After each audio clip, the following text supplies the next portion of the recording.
Overall, Kabanata 51. Pasensya ka na. Gusto kitang sabawan ng husto. Pak, pak. Ramdam ni Benigno Benji Valdez na parang may dalawang sabay na dampul sa mukha niya. Tahimik pero ramdam na ramdam.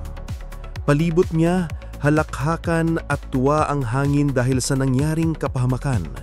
Pula ang kanyang mukha. Naglalablab na hiro ang buong katawan niya. Parang sinusunog ang bawat hibla ng balahibo. Parang kinukurot ang bawat ugat at kamalayan. Sobrang katiwalian niyang nararamdaman niya, kaya't mabilis siyang lumingon at nagtatakbuhan palayo. "Sam Laro, hintayin mo ako! Hintayin mo! Pangako, hindi ako titigil hanggat hindi mo nadudurog!" Sa harap ng humigit kumulang 11 mag-aaral, nagtinginan sila kay Sam na tarabang pinupuri siya sa tapang. Pero sa totoo lang, nanlaki ang mga mata nila sa kasabikan. Grabe si bully na yun, ni Benji. Pero mayon, si Sam Laro daw ang nakagawa ng tama. Ngulit biglang may nagbago sa tono ng balyere na tagapayo. "Sam Laro, abutin mo ang kamay ko." Medyo natakot si Sam.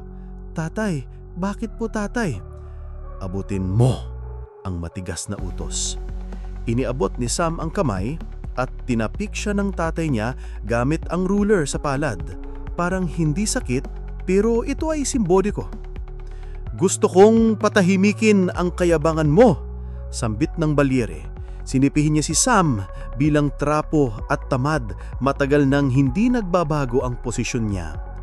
"Opo tatay," mahinhinang sagot ni Sam. Nakangiti sa labi pero sa isip ay muntik nang sumabag. Alam niyang ginagawa ito ng tatay niya para ipaalam sa mga kaklase na huwag mainggit at gusto lang siguro ng balyere na magkaroon ng balanse kahit isang maliit na piglas. Si Benji Valdez pala, walang ulirat sa muka, dumiretso pa uwi. Uminom ito ng sagad para ilimot ang kahihiya. Pero hindi nagtagal, kumalat din sa buong mansyon ng mga balyere at pati na rin sa siyudad ng Magiting. Hindi naman sikat si Benji, but dahil kay Sam. Si Sam, nang tagumpay sa mansyon ng balyere at saka sa piitan ng pasugalan ni Rafael Raff Torres, sadyang naging malaking pangalan. Kaya't nagpasisya si Benji na iwasan muna ang mansyon ng ilang araw. Hayaan munang lumamig ang alingaw-ngaw ng chismis. Habang nagpapalubag-lubag sa bahay, dumating si Rafael Raff. Kaibigan ng kaaway, biglang naging kaibigan. Umupo siya sa harapan ni Benji at malamig nang sabi, "Sir Ben, mukha mo lang ang nawala. Ang tunay natin na gusto ni Sam isa lang. Puksahin siya ng husto." Bah, parang naging magaan siya naramdaman. Sabi niya, "Puksahin si Sam?" Tanong ni Benji, gulat. "Ano ang ibig mong sabihin?"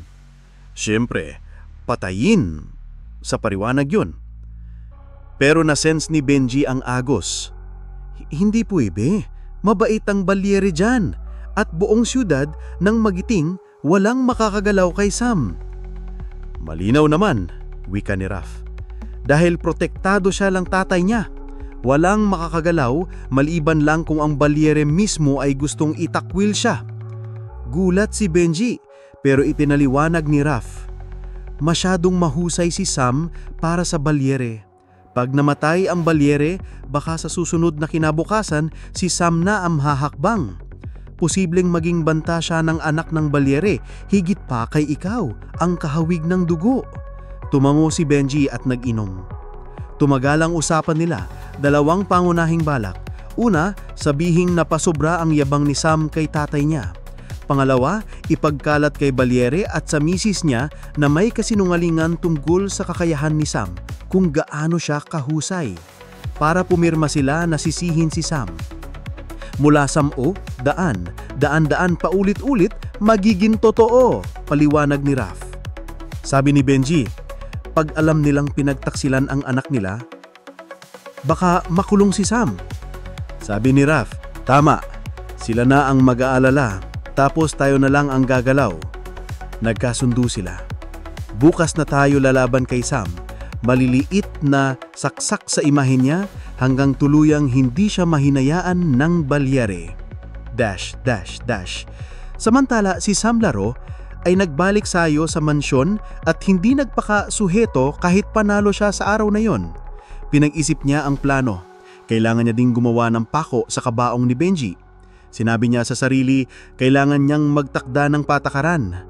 Kapag laos ka na, titimsik ulit sa kanya ni Benji. Pero ang pinakamahirap, grace before retaliation. Haharangin niya ang usok bago pa umabot kanya si Benji. Paraan? Paunang atake, lalo na kapag ramdam na ang takot. At niyukod ni Sam sa kanyang isip, pasensya ka na Benji, iyong oras mo na. Ngayon, gabi, magsisimula na. Huwag hintayin ng bukas. Grabeng galit, gagamit agad.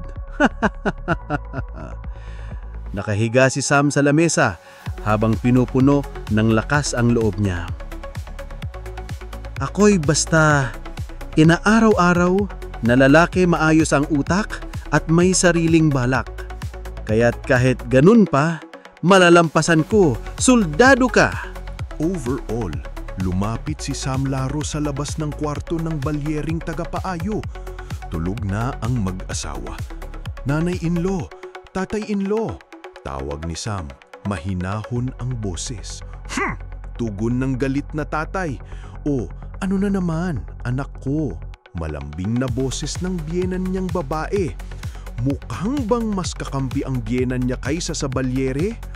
Sabi ni Sam, Benji Valdez mukhang naglayas. Siguro ilang araw hindi magpapakita. Pero hindi pwedeng tumigil ang accounting ng mansyon. Ngayon kasi malaki ang galawan ng pera. Kung matatagalan baka magkaroon ng butas sa budget. Sakto naman, medyo marunong ako sa math. Kaya pwede bang ako muna ang mag-asikaso ng accounts habang wala si Benji? Pagbalik niya, babalik ko naman sa kanya. Sabi ng balyere, hindi ba pwedeng bukas mo na yan sabihin? Grabe! Alas 9 pa lang ng gabi. Parang bagong gising ka pa, tatay-in-law. Sabi ng misis, nagmamagandang loob lang naman si Sam. Hindi mo ba pwedeng tanggapin ng maayos? Sam, pumasok ka nga at magpaliwanag. Dagdag pa ng misis niya. Medyo naghintay pa si Sam sa labas. Baka kasi makita siya ng eksena na hindi dapat. Pagpasok niya, nakasimangot ang balyere. Pero nakangiti ang misis. Diretsahan ang tanong, Sam, anong kalokohan mo na naman? Pero sa pamilya, importante ang pagiging tapat. Kaya sagot ni Sam, pinaghihinahalaan ko po na ninanakaw ni Benji ang pera ng mansyon. Gusto ko po sanang iimbestigahan ng accounting niya. Kalokohan! Sigaw ng balyere sabay hampas sa lamesa. Hindi niya gusto ang ugali ni Sam na palaging gumagante. Bagaman si Benji ang unang nag-initiate ng gulo, parang sobra naman si Sam sa paggante. Pero aliw naman ang misis sa katapatan ni Sam. Para sa kanya, ang asawa niya sobrang mabait na, kaya okay lang na may anak-anakang medyo palaban. Sabi ni Sam, Tatay, ang allowance ni Benji kada taon, 200 gold coins lang. Pero tignan niyo ang mga anak niya, lahat nakagintot seda, may bahay at lupa sa buong syudad, may asawa na at may mga kabit pa. Hindi po ba parang sobra-sobra iyon sa sweldo niya?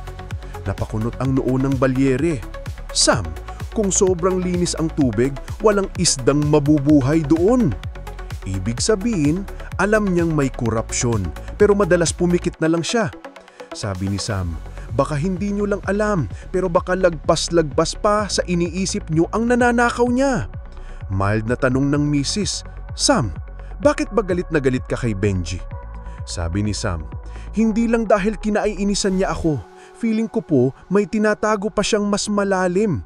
Parang may plano siya at hindi lang simpleng galit ang dahilan ng mga ginagawa niya sa akin. Naglabas si Sam ng 2 ledger.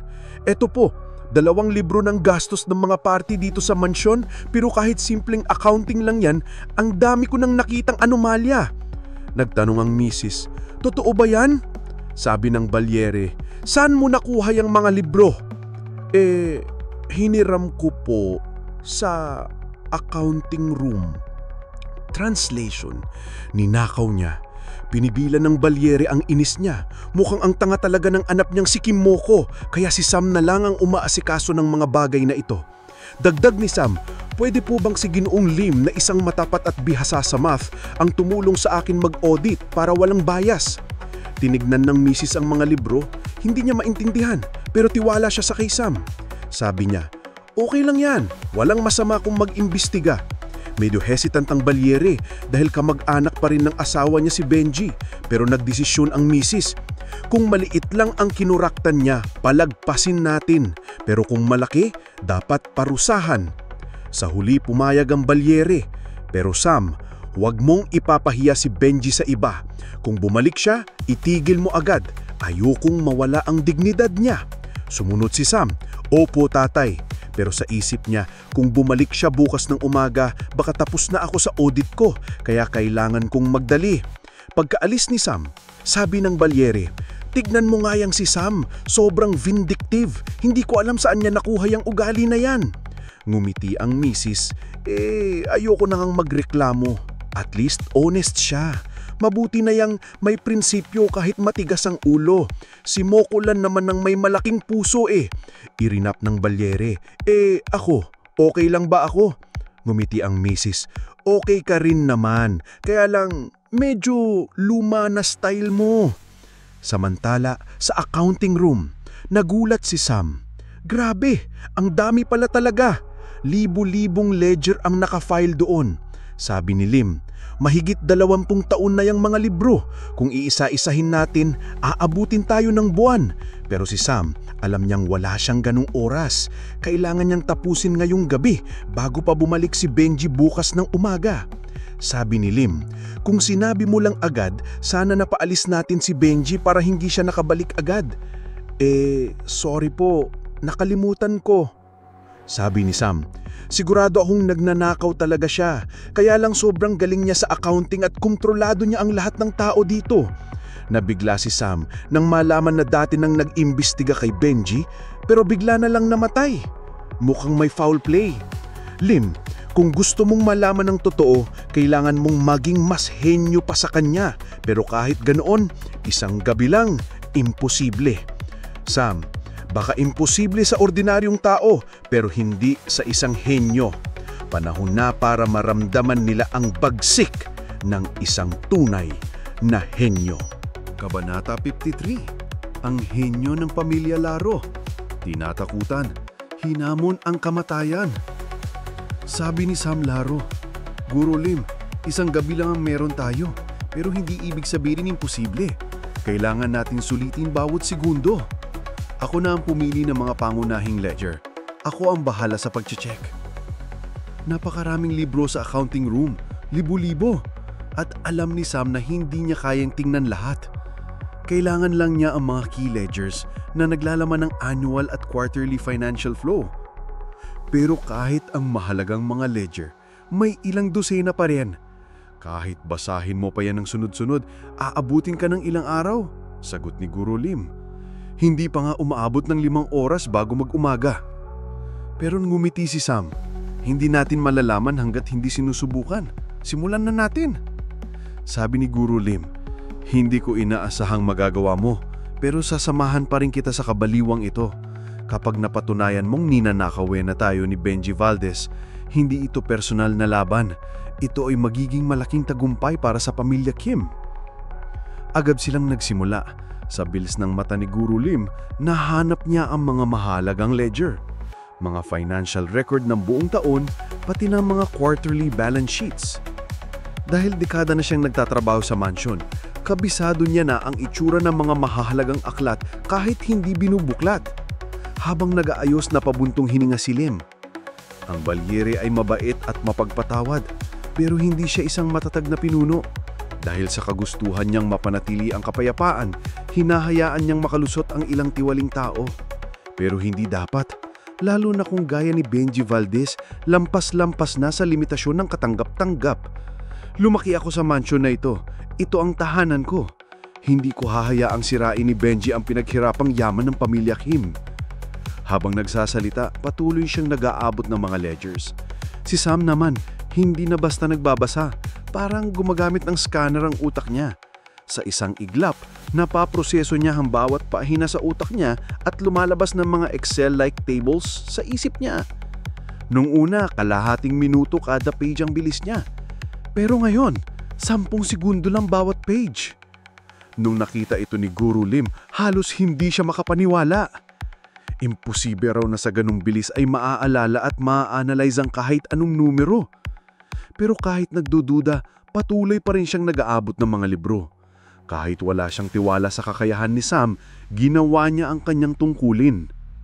5 oras ang lumipas. Natakos ni Guru Lim ang kabubukod ng 35 key ledgers. Sam, ito na ang hinihingi mo. Baka may ilan pa akong nakaligtaan, pero karamihan ng mahalagang ledger nandyan na. Sabi ni Sam, "Salamat Guru Lim, gabing-gabi na, magpahinga na po kayo." "May kailangan ka pa ba?" tanong ni Lim. "Wala na po, salamat." Tahimik nang umalis si Lim. Sa puso niya, hindi siya umaasang may makukuhang resulta si Sam, pero alam niyang ginawa niya ang parte niya. Pagkaalis ni Lim, mas lalo pang bumilis ang pagbabasa ni Sam. Sanay na ang utak niya sa bilis ng data processing. Pagkalipas ng isa pang oras, natapos ni Sam lahat ng ledgers. Lahat ng numero nakasave na sa utak niya. Ang susunod na hakbang, analysis. Dito na lumabas ang galing ng isang henyo.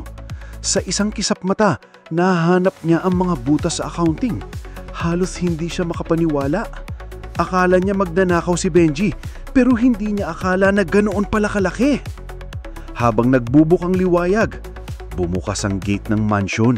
Ilang staff at carriage drivers ang lumabas. Isa sa mga ito, mabilis na tumakbo sa bahay ni Benji Valdez. "Boss Benji, may problema. Kagabi pa nakasara ang accounting room. Si Sam Laro at Guru Lim ang nag-audit ng mga libro. Si Lim umalis bandang 3:00, pero si Sam hanggang ngayon nandun pa rin."